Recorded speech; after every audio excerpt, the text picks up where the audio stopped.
everybody, this is krmorrighan and welcome to my channel. Today I'm going to be doing a reading from Aristotle and Dante, Discover the Secrets of the Universe by Benjamin Alire Sainz. Last video I did a review of this book, so if you want to check that out before you listen to the reading, I will link that below. So I'm actually not going to start from the very first chapter of the book. Last reading I did this as well. I felt like the very first chapter wasn't necessarily the best place to start in terms of just getting a taste of what the book is like. This book is the same. Obviously, if you're reading it, start with the first chapter, but since I just want to give everybody a little bit about what this book is like to read, I think starting from chapter 3 is actually a good place to start. I mean, I wish I could include the first 2 chapters, but I just don't want this video to get too long. As I mentioned in my review, I didn't actually read a physical copy of the book. I listened to it on audiobook, which was fantastic. The audiobook was read by Lin-Manuel Miranda, who did a great job, and I really loved that audiobook. So if you maybe are going on a trip or you just don't really have a lot of time to sit down and read and you're looking for an audiobook, I would really recommend this one. I'm going to start today with chapter 3 because I think that's a good place to start to get a sense of where the 2 main characters, Aristotle and Dante, interact with each other and some sense of their lives and how different and similar they are. Aristotle and Dante Discover the Secrets of the Universe by Benjamin Alire Sainz. The first part is called The Different Rules of Summer. This is chapter 3. When I walked into the heat of the day, even the lizards knew better than to be crawling around. Even the birds were laying low. The tarred patches on the cracks of the street were melting. The blue of the sky was pale, and it occurred to me that maybe everybody had fled the city and its heat. Or maybe someone had died, like in one of those sci-fi flicks, and I was the last boy on Earth. But just as that thought ran through my head, a pack of guys who lived in the neighborhood passed me on their bikes, making me wish I was the last boy on Earth. They were laughing and messing around, and they seemed like they were having a good time. One of the guys yelled at me, "Hey, Mendoza, hanging out with all your friends?" I waved, pretending to be a good sport. Ha ha ha. And then I flipped them the bird. One of the guys stopped, turned around, and started circling me on his bike. "You want to do that again?" he said. I gave him the bird again. He stopped his bike right in front of me and tried to stare me down. It wasn't working. I knew who he was. His brother, Javier, had tried to mess with me once. I'd punched the guy. Enemies for life. I wasn't sorry. Yeah, well, I had a temper. I admit it. He put on his mean voice like it scared me. "Don't screw with me, Mendoza." I gave him the bird again and pointed it at his face just like it was a gun. He just took off on his bike. There were a lot of things I was afraid of, but not guys like him. Most guys didn't screw with me. Not even guys who ran around in packs. They all passed me on their bikes again, yelling stuff. They were all 13 and 14, and messing like guys with me was just a game for them. As their voices faded, I started feeling sorry for myself. Feeling sorry for myself was an art. I think a part of me liked doing that. Maybe it had something to do with my birth order. You know, I think that was a part of it. I didn't like the fact that I was a pseudo-only child. I didn't know how else to think of myself. I was an only child without actually being one. That sucked. My twin sisters were 12 years older. 12 years was a lifetime, I swear it was. And they'd always made me feel like a baby or a toy or a project or a pet. I'm really into dogs, but sometimes I got the feeling I was nothing more than the family mascot. That's the Spanish word for a dog who's the family pet. Mascoto, mascot. Great, Ari, the family mascot. And my brother, he was 11 years older. He was even less accessible to me than my sisters. I couldn't even mention his name. Who the hell likes to talk about older brothers who are in prison? No, not my mom and dad, that was for sure. Not my sisters either. Maybe all that silence about my brother did something to me. I think it did. Not talking can make a guy pretty lonely. My parents were young and struggling when my sisters and brother were born. Struggling is my parents' favorite word. Sometime after 3 children and trying to finish college, my father joined the Marines. Then he went off to war. The war changed him. I was born when he came home. Sometimes I think my father has all these scars on his heart and his head all over. It's not such an easy thing to be the son of a man who's been to war. When I was 8, I overheard my mother talking to my Aunt Ophelia on the phone. I don't think the war will ever be over for him. Later I asked my Aunt Ophelia if that was true. Yes, she said, it's true. But why won't the war leave my dad alone? Because your father has a conscience, she said. What happened to him in the war? No one knows. Why won't he tell? Because he can't. So that's the way it was. When I was 8, I didn't know anything about war. I didn't even know what a conscience was. All I knew is that sometimes my father was sad. I hated that he was sad. It made me sad too. I didn't like sad. So I was the son of a man who had Vietnam living inside him. Yeah, I had all kinds of tragic reasons for feeling sorry for myself. Being 15 didn't help. Sometimes I thought that being 15 was the worst tragedy of all. 4. When I got to the pool, I had to take a shower. That was one of the rules. Yeah, rules. I hated taking a shower with a bunch of other guys. I don't know, I just didn't like that.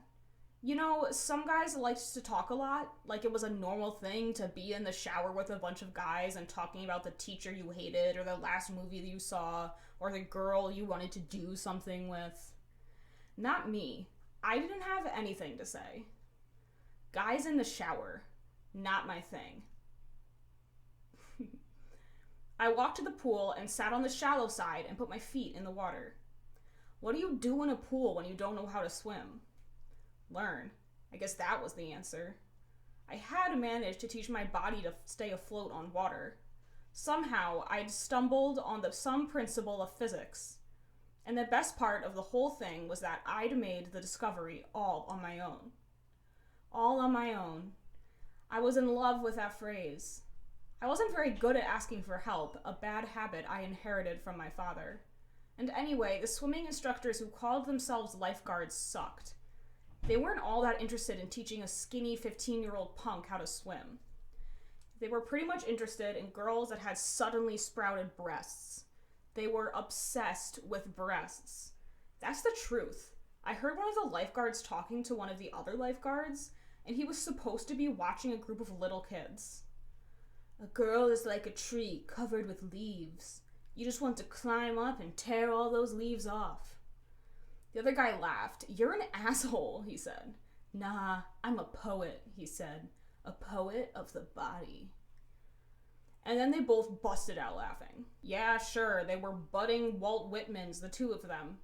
See, the thing about guys is that I didn't really care to be around them. I mean, guys really made me uncomfortable. I don't know why, not exactly. I don't know, I just didn't belong. I think it embarrassed the hell out of me that I was a guy. And it really depressed me that there was the distinct possibility that I was going to grow up and be like one of those assholes. A girl is like a tree? Yeah, and a guy is about as smart as a piece of dead wood infested with termites. My mom would have said that they were just going through a phase. Pretty soon, they would get their brains back.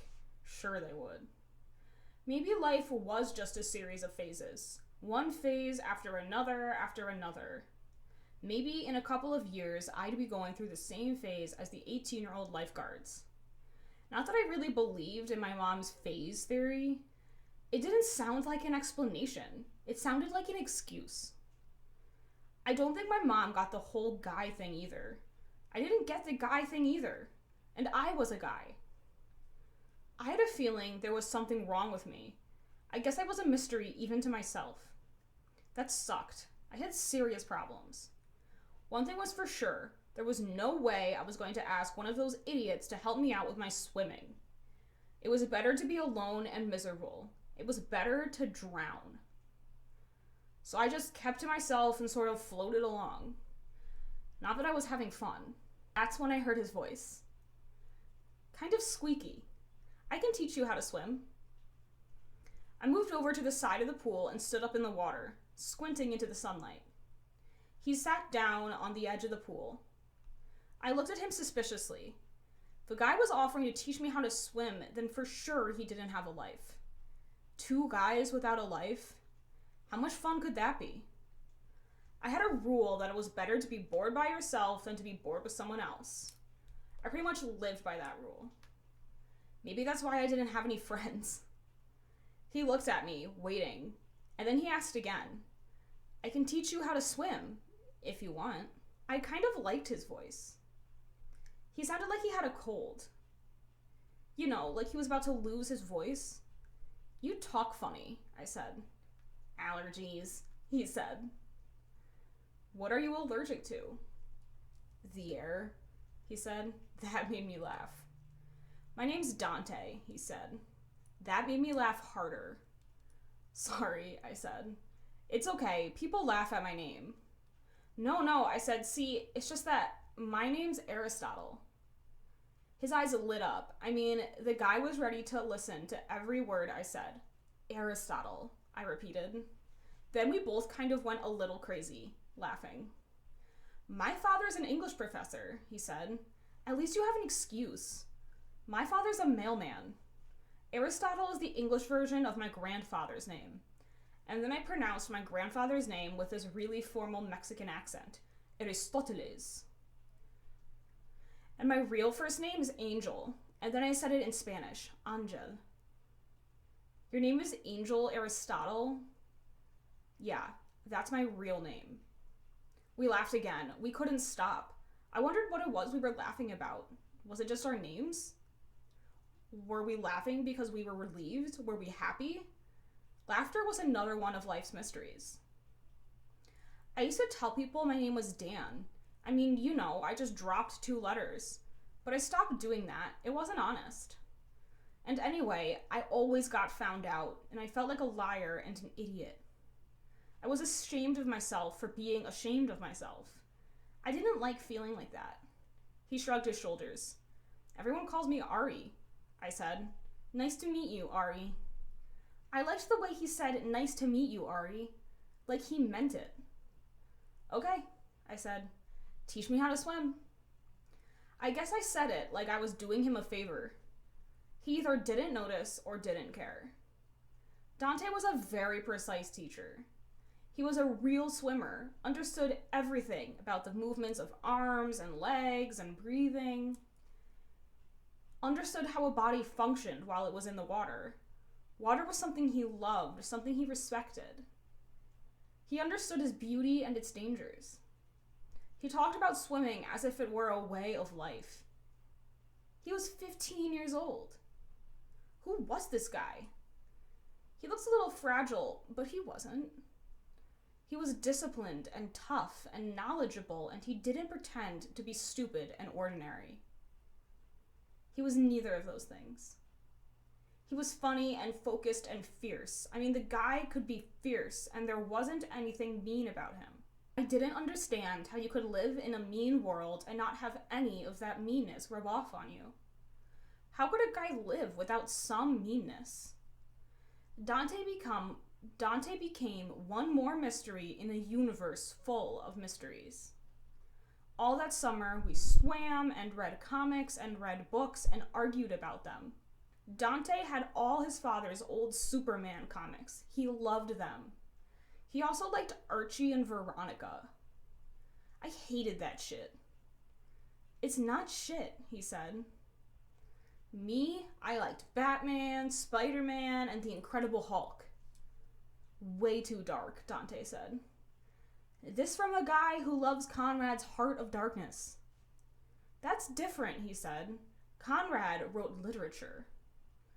I was always arguing that comic books were literature too. But literature was very serious business for a guy like Dante. I don't remember ever winning an argument with him. He was a better debater. He was also a better reader. I read Conrad's book because of him. When I finished reading it, I told him I hated it. Except, I said, it's true. The world is a dark place. Conrad's right about that. Maybe your world, Ari, but not mine. Yeah, I said. Yeah, he said. The truth is, I'd lied to him. I loved the book. I thought it was the most beautiful thing I'd ever read. My father noticed what I was reading. He told me it was one of his favorite books. I wanted to ask him if he'd read it before or after he'd fought in Vietnam. It was no good to ask my father questions. He never answered them. I had this idea that Dante read because he liked to read. Me? I read because I didn't have anything else to do. He analyzed things. I just read them. I have a feeling I had to look up more words in the dictionary than he did. I was darker than he was. And I'm not just talking about our skin coloring. He told me I had a tragic vision of life. That's why you like Spider-Man. I'm just more Mexican, I said. Mexicans are a tragic people. Maybe so, he said. You're the optimistic American. Is that an insult? It might be, I said. We laughed. We always laughed. We weren't alike, Dante and I, but we did have a few things in common. For one thing, neither one of us was allowed to watch television during the day. Our parents didn't like what television did to a boy's mind. We'd both grown up with lectures that sounded more or less like this. You're a boy. Get out there and do something. There's a whole world out there just waiting for you. Dante and I were the last two boys in America who grew up without television. He asked me one day, do you think our parents are right? That there's a whole world out there waiting just for us? I doubt it, I said. He laughed. Then I got this idea. Let's ride the bus and see what's out there. Dante smiled. We both fell in love with riding the bus. Sometimes we rode around on the bus all afternoon. I told Dante, rich people don't ride the bus. That's why we like it. Maybe so, I said. Are we poor? No. Then he smiled. If we ran away from home, we'd both be poor. I thought that was a very interesting thing to say. Would you ever, I said, run away? No. Why not? You want me to tell you a secret? Okay, so I don't know if that's actually the end of chapter 4, I don't remember, but that's the end of the free sample I got from the Kindle store. Thank you so much for watching today. I hope you enjoyed that little taste of the book. Always, please like and subscribe to my channel. Feel free to comment below. I would love to know your thoughts and opinions, questions, criticisms. You could also email me. If you want to follow me on any social media, I'm on Twitter and Instagram. I also have a WordPress blog. You can check all those things out. I'll put the links below. If you would like to support me as a writer, you can purchase my ebooks on Amazon. If you would like to support me as an editor, you can purchase my editing and ghostwriting services through Fiverr. As always, keep reading and keep loving. Bye!